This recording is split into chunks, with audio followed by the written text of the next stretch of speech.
अनसुलझा रहस्य। ये कहानी है एक रहस्यमय गांव की, जहां हर कोने में कुछ अनसुलझा हुआ है। ये गांव एक सामान्य दिन से भी अधिक अजीब लगता है, क्योंकि इस गांव की रातें न केवल सन्नाटे से भरी होती हैं, बल्कि रहस्यों से भी भरी होती हैं। पावर्ड बाय डूबवर्स। गांव में एक युवक नामक राज रहता था, जिसने खुद को ये दावा किया था कि उसे ये रहस्य सुलझा सकता है। वो रोज रात को हवेली के पास जाता, लेकिन हमेशा से खुरकी भरी रहती थी और वह नहीं जा पाता था। एक दिन राज ने गांव के वृद्ध पंडित जी से मदद मांगी।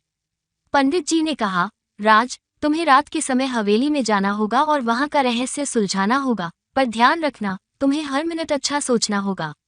राज ने तय किया कि वो रात को हवेली जाएगा। जब रात आई तो राज ने अपनी शौकीन दोस्त विक्रम को साथ लिया। हवेली के पास पहुंचते ही विक्रम ने कहा, राज, मुझे लगता है ये सब बेवकूफ़ी है, हमें यहाँ क्या काम है।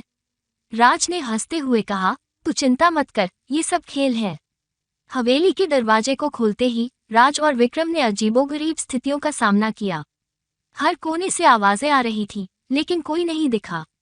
वे धीरे धीरे आगे बढ़ते गए और एक कमरे के दरवाजे को खोला। कमरे के अंदर एक पुरानी किताब और एक चिट्ठी मिली। राज ने वो किताब खोली और देखा कि वो भूतिया हवेली का रहस्य उसी किताब में छुपा हुआ था।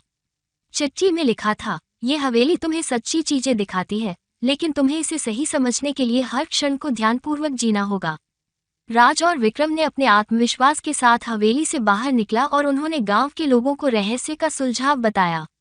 गांव ने उन्हें हीरो मान लिया और उनका ये साहस देखकर सभी लोग अपने अपने रहस्यों को सुलझाने में लग गए।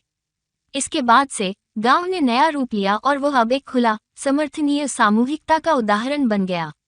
राज ने सिखाया कि जीवन के हर पल को हमें सही से जीना चाहिए।